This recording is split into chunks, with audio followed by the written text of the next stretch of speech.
Well, good morning, everybody. It is Sunday, and it's only been a week since our last coffee. Awesome. I met my goal. Thank you very much. And my continuation of my house cleaning is going very well. Thank you very much. The motivation has been rolling because of the warm weather. We've had a couple really nice days out there too, but I thought I want to get this done. I want to get it all done while it is nice outside. Before, you know, what's going to be around the corner is fall and winter, right? Fall is my favorite time of year. There's so much going on. I love taking walks in the fall. I love the weather. I love the warmth of the sun and the cool of the air. It's my favorite time of year. Fall, then spring, then summer, then I could do without most of the winter. So anybody, hope everybody has had a really great week. Spit it out there, Mary.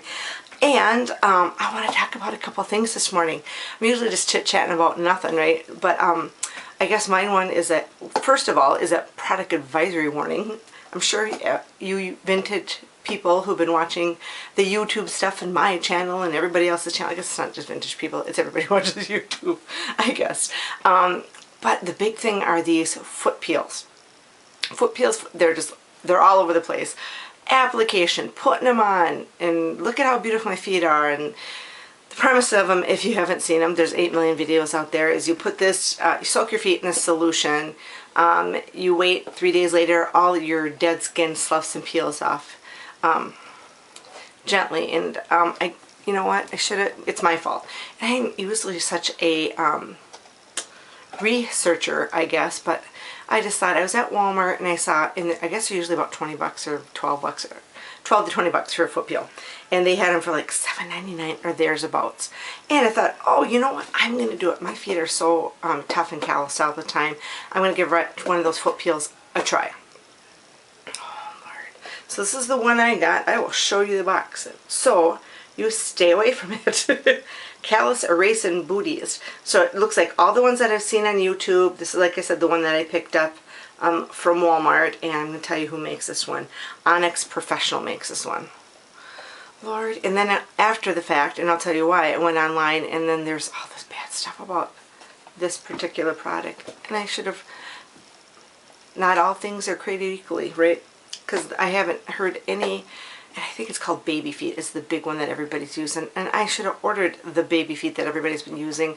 But I thought, oh, convenience sake, I'm at Walmart, I'll grab theirs, I'm sure it's good. Well, it wasn't. So you soak your foot in these little booties that have this like little solution in it for an hour. And after I had them on for about a half hour, and it does tell you if you feel any burning or pain or whatever, take the booties off. But it was probably between a half hour, 45 minutes, somewhere's about there. They started feeling warm, but I thought, well, that's probably the chemical reaction. And 45 minutes, then it started feeling hot. I'm like, oh Lord, get these off, something's going on. So I took them off, and my feet, and I went and took a shower, rinsed them off really well, and the burning kept going. They kept burning, so then I soaked my feet. I had a dull burning, not like unbearable, but irritating burn feeling on my feet for 3 days after I did the booties.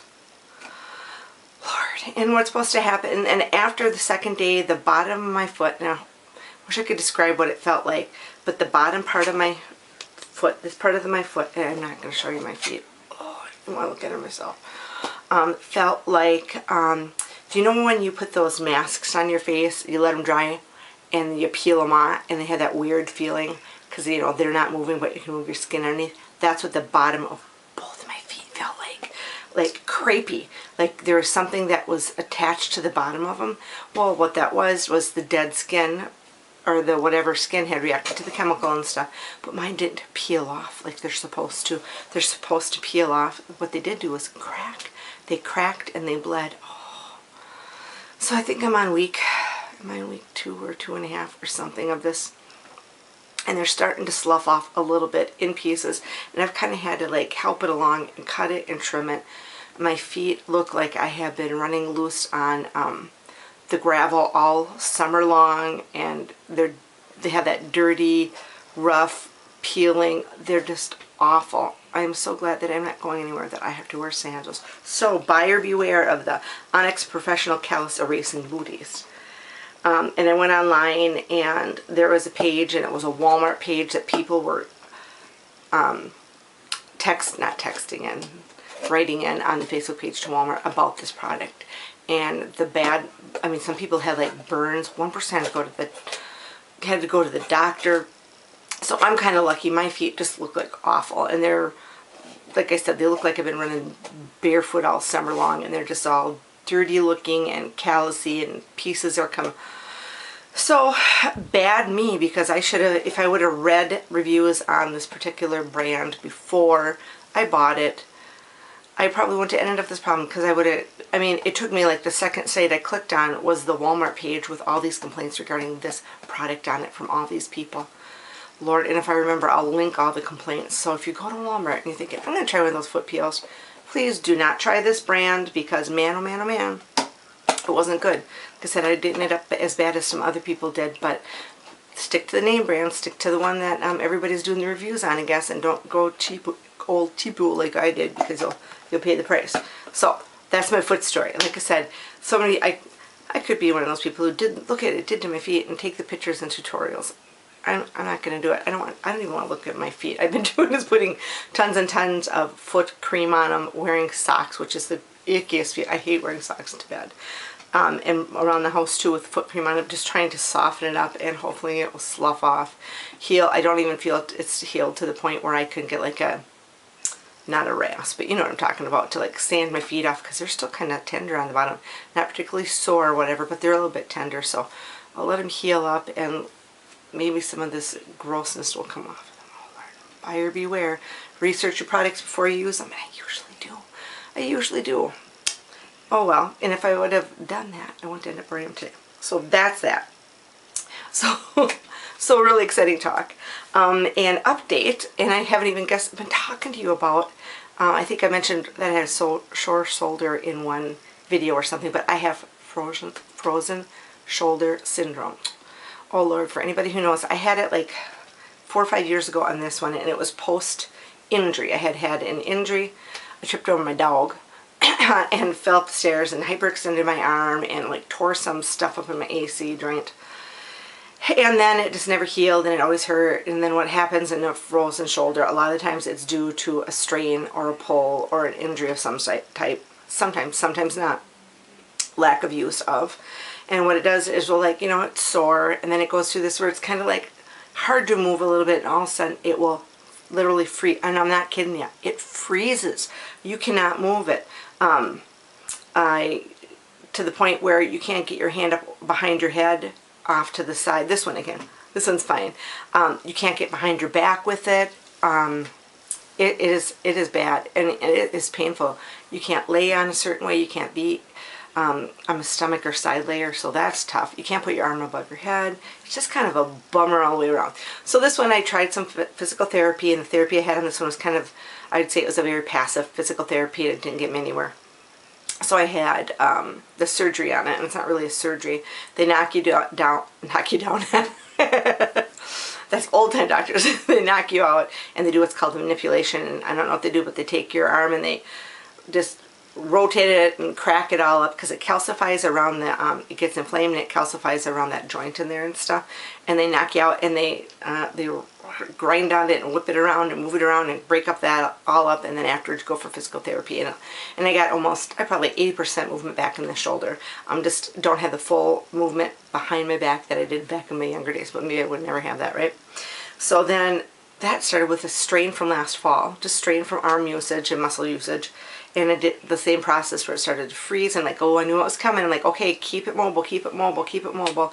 And it seems like overnight, and it wasn't overnight, I'm sure, it froze on me. To the point you can't put your hand behind your head or above your head or anything again. So then there goes my setting my hair, curling it. I mean, you have to like prop your arm up against something to try to get the curl in, and oh Lord, it's miserable. That's why you're like, why hasn't my hair been? I haven't been wet setting it, because it's like torture trying to get your hand up above your head. So went to the doctor. They gave me a little steroid pack, and then I started physical therapy, and I'm like, oh, physical therapy didn't get anywhere last time I had to have the surgery. Well, this physical therapy that I'm having now, I'll tell you what,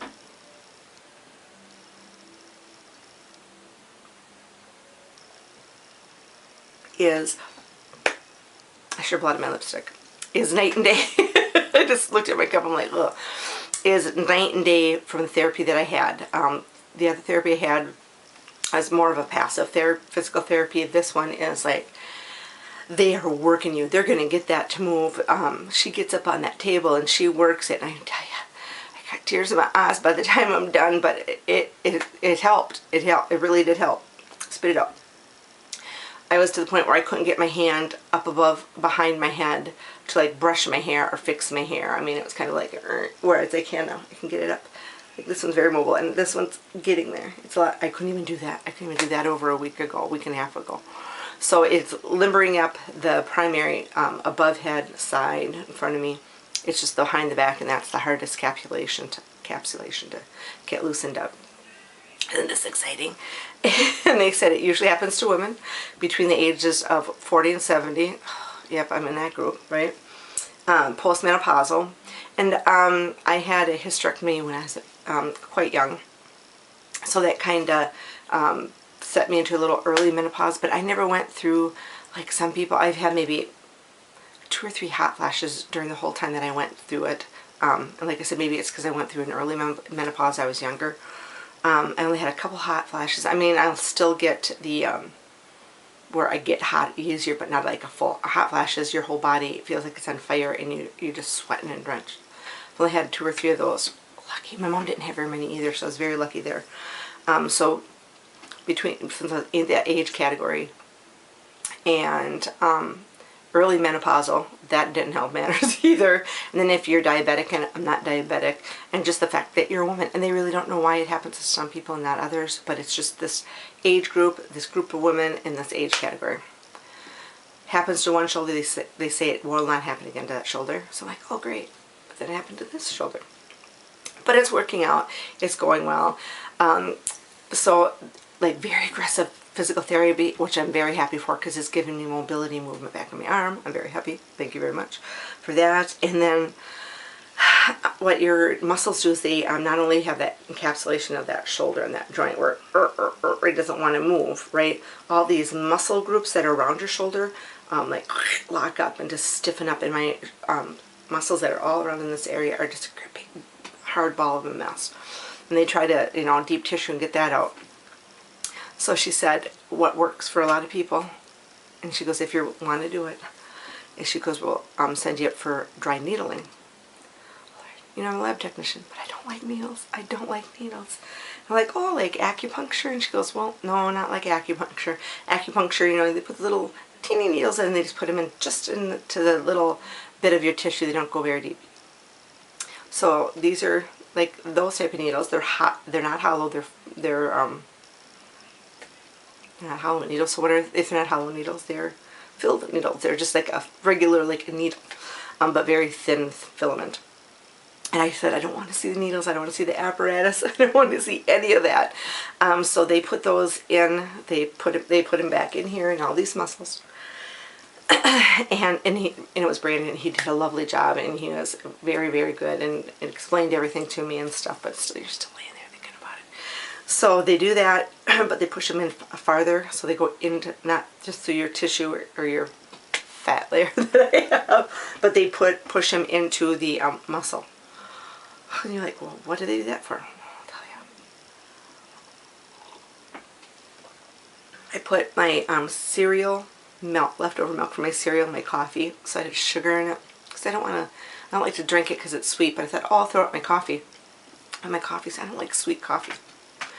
I'll drink it anyway. So anyway, you lay there, they get those, and you can feel those. Sometimes they'll hit a nerve and you gotta feel them right down. Or sometimes it feels like this, like they're taking something, they're just pushing it really hard into your muscle, and it's a very uncomfortable feeling. Not like a shooting sharp pain feeling, but a very dull, like, oh, deep ache feeling in the muscle. So they get that all done. And you're like, okay, you're sweating a little bit. And then and I don't know how they hook it up. I didn't look at any of it. But they hook up so it's connected to an electrical device. And then they turn the machine on, however they do that. And if you Google it, they show it on, not Google it, YouTube it. There are YouTube videos that show how they do this. And then it makes your muscle contract. Boom, boom, boom. And if it's a big muscle, the whole muscle contracts. So he did that like in 8 different areas, so it was all different, and that isn't a weird, I don't know if we never did it, but I know that some high school anatomy physiology classes, they'll get little frog corpses, and they'll do like a little electrical stimulation by, you know, and then it'll make the muscle contract, you know, because it's an electrical stimulant that makes your muscle track and pulse through your body. So then it makes it contract, and they did all those muscles, and he goes like, oh, how are you doing? I'm like, oh, you can do a couple more needles. I'm like, yeah, just do it. I'm like, I don't like it, but anything to get this arm fixed, right? So he did a couple of those. Oh, those are tender, man. And they did the same thing, but the muscles here, you know, there's smaller muscle groups, so it just felt like he was like, somebody was doing this to the muscle, because it's just that little teeny muscle where in the back shoulder is your whole, like that whole muscle, whatever that is. I should know that. I took anatomy physiology. Over your scapula, the whole thing contracted. So that went on for however long. I did not time it. And then he did a little bit of deep tissue, a little bit of alignment afterwards, went over some exercise with me, and I felt like $1,000,000. Before that, I had a real rough PT session, and I was at a unit for a couple days. And after this one, oh my God, it was like unbelievable. The motion was back because I was having so much stiffness just from the therapy. And after that, and it was like a deep tissue massage, because that muscle, you know, contracts and lets go, and contraction, let's go. So after, oh my God, for like the next 24 hours, my discomfort and pain was reduced down from a 5 or 6 that it had been to like maybe a 2 or a 3. It was great. And then Saturday kind of come back again, Sunday, but it's still not as bad as it was. So whatever that dry needling electrical impulse therapy does, boy, it really worked. Because I just hate the thought of the needles, but I'll do it again. I mean, the surgery isn't bad. They knock you out. You wake up and you got use of your arm. You have a little PT afterwards. But then you know what? You got to go through. You got to have time off from work. You got to have extra physical therapy, you know, that you have to have more consistently. You can't like work around your schedule. And then you got to, you know, you got to pay for this surgery too. So if you can avoid surgery, why not? So this seems to be working. I'm hoping that this will get to me a point, because the frozen shoulder can last anywhere from, I think, 6 months to 3 years or something, but you still have to have some type of therapy to get that all loosened up again. But like the pain and the freezing will kind of work its way through, but you still need therapy to get full range of motion, or close to full range of motion back, because like this one I said I didn't get complete full range of motion, but not that I even notice now, and there's no pain, no discomfort, and you kind of readjust to what your body can do. You know, if you didn't have full range of motion, just like if you injured something that was permanently injured or whatever, you make adjustments and you get along that way, right? So that is my frozen shoulder dry needling therapy story. I guess I haven't even shared with you, and it's been going on. The pain and discomfort of the primary strain of my arm happened like last November-ish, and it's been a progression to the point where the last couple months it's like been an unbearable and not very usable arm. So I've been just kind of goofing along, trying to do what I can do. Same with fixing my hair and stuff. And I could have done a wet set, and I've been able to the last couple weeks. Before that, oh Lord, I get some dry curls in there if I'm lucky. But you know, to get in there, and I could do it. But it's like it's work. I'm sweating by the time I'm done. But now I think if this keeps progressing the way it is, the next couple weeks I'll be able to get back to doing some wet setting and stuff, which will be very nice. Because another thing that I've been doing, I guess, you know, when you start doing something like clean your house, you get going on that. It motivates you to do so many other things, right? So after having coffee with you guys, I'll go back down to the basement and get going on that. So another thing is I love makeup, but I'm not, as you know, I'm not like a makeup guru. I keep my makeup really simple, and I was trying to get into all the pinup makeup and stuff back when I was getting into all the vintage and stuff, and I'm just not, I mean, I like makeup. I do like makeup, but I guess I like simple makeup, and I look at the makeup styles of like the 50s, and that's kind of what I like, is just the simple, put together classic makeup looks with, you know, a bit of eyeshadow and mascara and just a touch of eyeliner. And if you look at a lot of the 1950s makeup, is very classic makeup. In this early 60s was good too, but then in this, you get into the bright, bold 60s makeup stuff, and then you get into the real wild stuff, right? Kind of like when I was in college back in the 80s, I was into the whole wild makeup, bright colored Cyndi Lauper tape. That's, oh Lord. I wish I would have had some pictures of my going out days. I don't have any. All my pictures are like, I think that was because I was in college doing the wild makeup. I never did that when I came home. Got that pretty toned down when I was home. So anyway, I like vintage makeup and stuff, and like the whole history of makeup and Max Factor and all that type of stuff. And I'm always kind of looking for vintage makeup online. Because one, the packaging, which I love. Because I'm like, here's this, like, it was so beautiful. Look at this. Isn't this just gorgeous? Oh, look, you can get to see my camera. That's my whole, hey, I don't know if you can see it, that's my whole fantasy setup. All I have is just a camera, and that's all I have for my bed and some pile of clothes there. But this is like vintage comb. Isn't that neat? So their purse items were very fancy. And then they would have like little, you know, their little pill boxes or whatever they kept in there. And then I have this little, and I don't have the tube that goes in here. This was a lipstick holder. I just love the older makeup. So I'll look, just if I can find something really inexpensive. I just like to look at it and have it on my dresser. Even the old, because, you know, there wasn't cardboard and stuff back then. Even like the old, this is a Lady Esther Rouge tin. I just like it. It's just so classy. And I guess this one is. I'm sorry, this one is. But look at that. Look at the pigmentation in that. So I have like old makeup. So I just happened to come across, because I was looking for Cake Mascara. Best I May make some, and that's a new company that does vintage makeup. But I came across it, it's called Holiday Magic Makeup. And it's brand, it's dead stock, so it's never been used. Here's the packaging, Holiday Makeup, and it was popular in the 60s. And it looks like it was like an at-home, like Avon type company. But this is brown, this is a mascara. I got that one. And then I got this one, and this is black. But this is mascara. This is not eyeshadow stuff. This is mascara. What you do is you get that all wet, make a little paste of it, and use it for mascara with a little teeny. Oh, the mascara just came out. It's all dried out. Anyway, I got that, and then I picked up some vintage lipsticks along the way. So this is Holiday Magic, and that was their mascara. And I picked up this, and this was $8. That included the shipping handling. And this is just a green eyeshadow. And I tried to, and it's never been used. And then this one isn't very usable. And you're not supposed to use old makeups, but I do it anyway. And this was their lipstick. Isn't that just beautiful? Holiday Magic. And I did use this. This is brand new. Look at the color on that. So wherever it had been stored or kept, it didn't get damaged, it didn't break down, whatever the ingredients, I don't know what the ingredients were. It smells very waxy. But I put this on, and it works very well. It's very moist, which is surprising. It glided on beautifully. It has a very strong waxy crayon smell to it. I suppose that, who knows, that was probably their base back then. It wasn't all the lovely rich emollient moisturizing products that we have now. The color is beautiful and vibrant, but those old lipsticks, and I have some other ones that were dead stock also, which means they were never used.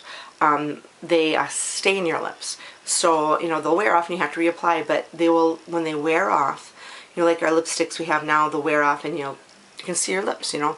These stained your lips also, and you can buy lip stains nowadays too, but these would stain your lips also. So you put it on, and then you have to touch up, but when it did wear off, it also left a stain on your lips, so it wasn't very noticeable between touch-ups, so that was nice.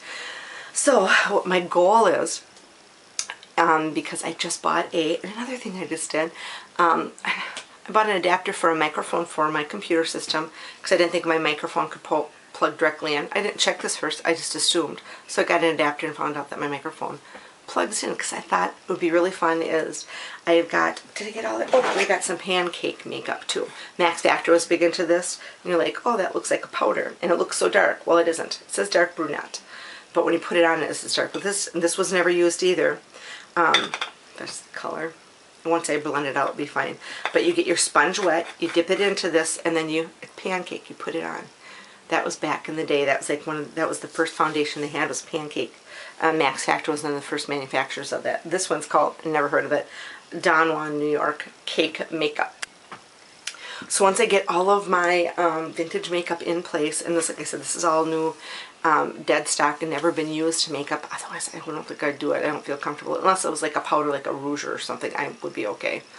I'm going to do a vintage makeup vintage makeup tutorial. It'll be my first tutorial for makeup because I'm not a makeup gal, but I thought it would be really fun to use all these old makeup products, and I'm trying to figure out how I can possibly do this. It's not going to be like the beauty channels or any of those girls who do all that type of stuff, but I thought it would just be fun to sit down and use all of these old products, and I think I'm just going to freewheel it and just do it with you for the first time, get everything kind of set up and ready to roll, and then just do this little vintage makeup thing with you. I thought that'd be kind of fun, so I think I'll probably call it like, I don't know, vintage makeup on a mature face, I don't know, or something like that. So that will probably be in the next couple weeks. I'm going to try to get that done. I'm just waiting for a couple more makeup things because I want to do everything with that stuff, and I don't want to, I'll probably put something just on underneath just to protect my face, and I know I'm probably going to break out from this stuff, and after I do it I will not leave it on my face for very long, but I want to do everything. So I have like the pancake makeup for my foundation, a blush or a rouge of some sort, vintage eyeshadow, I have got the cake mascara, and the brown cake mascara, I think I'm going to see if I can use that for my eyebrows. Or I might get an vintage eyebrow pencil too. I found one of those. But the makeup isn't costing me a lot of money. These lipsticks, which are beautiful. That packaging is just beautiful. And then I'm going to have a total set of 4 by the time I'm done. I'm going to go on this little, isn't that going to be pretty? But they're usable. They're usable. Like I said, but we don't know what was in the makeup back in the 60s. So the Holiday Magic, like I said, is the brand, and it looks like it was a Avon type thing where they came to your home, and I found this old ad, I printed it out. Maybe I'll post that too because I don't know how well you can see that. But that was the Beautician Magicians, it was called. Ask your holiday girl over, and she's specially trained in Earn Westmore method of makeup and grooming, and she'll show you how to make the most of your natural assets. So it looks like it was like an Avon type company, and I think I had read somewhere that it started in 1930 and it went from 1930 to 1973 when the company ended. But it looks like the old Avon. First I thought they looked like stewardess or something, but it's like they're like the Avon but Holiday Magic representative, so that's pretty neat. So I'm going to do a little tutorial of sorts, because it's me, using all my vintage makeup when I get it all in and ready, and I'll get it all lined up and organized. And I'm going to probably just have it just sitting here, just like I do my morning coffees with you. Try to set up some type of mirror right here, so you can kind of see. So I'm not going to like do some big fancy setup. Like I said, my setup in my bedroom is me sitting here. I have a tripod in front of me, have my little teeny point and shoot camera that I connected to the top, and that's all I have. I don't have any lighting or special lighting or effects. I have a window in front of me there, my camera, my tripod, and I just sit here and talk to you guys. I know lots of them have so many fancy setups and stuff, but they do more things like hair and makeup and stuff, and I'm just kind of a chit-chatter, visiting type of a gal. But I'm still going to do a few things, and I'm sure you guys aren't going to say anything because it's not like professional, because I'm not professional. I just do this because I enjoy doing it, and I love sharing it, and I love the community. I love meeting all of you guys too. That's really fun to me. It's like a social thing, because you know, we do plan things, but between our plan things that me and my husband do, we don't do a heck of a lot. I might bebop over to Red Wing or something, or go up north, but like for outings, me and my husband don't go out and do. We had a lovely brunch last Sunday. We did do that. The weather was beautiful. It was a great guitar player. We sat and had a little lovely brunch, and it was outside on the veranda, and that overlooks the Mississippi River, and that was a lovely day. But we just have little snippets of time that we spend together because my husband works so much. My shifts are kind of odd. So this is kind of my like social hour too also, because my husband is out about working, and our shifts don't gel well together. We're kind of like ships passing in the night, you know, like he's getting up and coming home, and I'm getting up and leaving, or I'm going to get ready for bed and he's getting up to get up for work. So we're like, yeah, ships passing in the night, I guess that'd be the way to say it. So this is kind of my little social thing, and I appreciate all of you guys and all the comments and all the little hints and stuff that you give me, or suggestions for when I do talk about we're going to do something. You're like, hey, did you know about this or that? I really appreciate that too. Also something I'm planning on doing, so now that my shoulder is pretty getting healed up again, I said I might share with you some of my real simple hair stylings that I do too, because I keep my hair, of course this is a non-wet setted day because of my shoulder, I'm just letting it get all healed up, but once I'm back to curling capabilities, I thought I'd do a few hair tutorials too with you, just because, you know, I thought everybody doesn't have the high skill set, even though they have, like, you know, vintage hair made easy, but it's not easy sometimes. And I just want to show you, even if you don't do setting patterns or do it a certain way, you can just throw some curlers in your hair and you can get yourself to have a nice vintage hairstyle. And they're just going to kind of be based on the way my mom wore her hair. Everyday hair for the everyday housewife or the everyday working gal or whatever. So that's what I thought I'm going to share with you too. So there's a kind of the plans that I have coming up are just sharing some vintage makeup tutorials with the vintage makeup with you. I'm doing some hair things also, because we only have one more vintage camper outing this year, and that's to Mississippi Mayhem, which will be extremely fun. I can't wait for that. And of course I'm going to share all my vintage finds that I've gotten now that Al's Antique Mall is closed. Actually, he's got a couple more days, but I'm not going over. I've gone through carefully all the aspects and portions of it and got all my little goodies from Al, and I've gotten a few little goodies from eBay also that I want to share with you. So I got some things coming up, and like I said, they're just kind of based on like the everyday gal who doesn't have a lot of skill set. Simple makeup stuff, like I said, kind of 50s based, because that's kind of what I feel comfortable with. I just can't do all the fancy stuff. Back in my college days, yep, but anymore, because, you know, when you become more mature and stuff, you got to keep your makeup simpler. Well, you don't have to. You can do anything you want. What am I talking about? I prefer to keep my makeup more simpler, more classic, more elegant.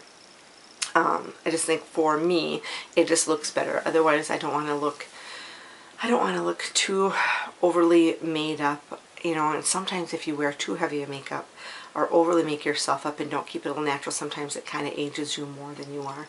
So I like to keep it, I guess, classically fresh looking. So that would be the way I like to do it. So thanks for having coffee with me and going over the fun and exciting world of feet and shoulders makeup and hair. Is there any, oh my, is there anything that I didn't cover today? So everybody have a great week. Next week I am on call. So the next weekend I'm going up to the lake. It will be almost a month since I have been up there. Oh, it will be. It will be a whole month since I've been up there. So my goal is, because there's no plans, we're not going anywhere, we're not doing anything. So it will be my first morning coffee up north that I promise that I am going to do, because we have no plans to do anything or go anywhere. So that will be great. So I'll set it up and we'll do a little morning coffee up north in my vintage inspired camper up there. So everybody take care until we have coffee in 2 weeks. Everybody enjoy the last of July here. We're going to be into August. We'll be in August next time I talk to you. Isn't that hard to believe? Well, back to school time. Time for all the moms to do all their shopping and the kids to get going, and kids looking online for the new stuff for school, right? But not for me. All mine are up and raised and grown. So fall just means my favorite time of the year to enjoy the weather. So get your housework done and then you can enjoy it, because you won't have to worry about it. Everybody take care. Thanks for having a morning coffee with me again till we have coffee in a couple weeks up north. Take care, everybody. Bye.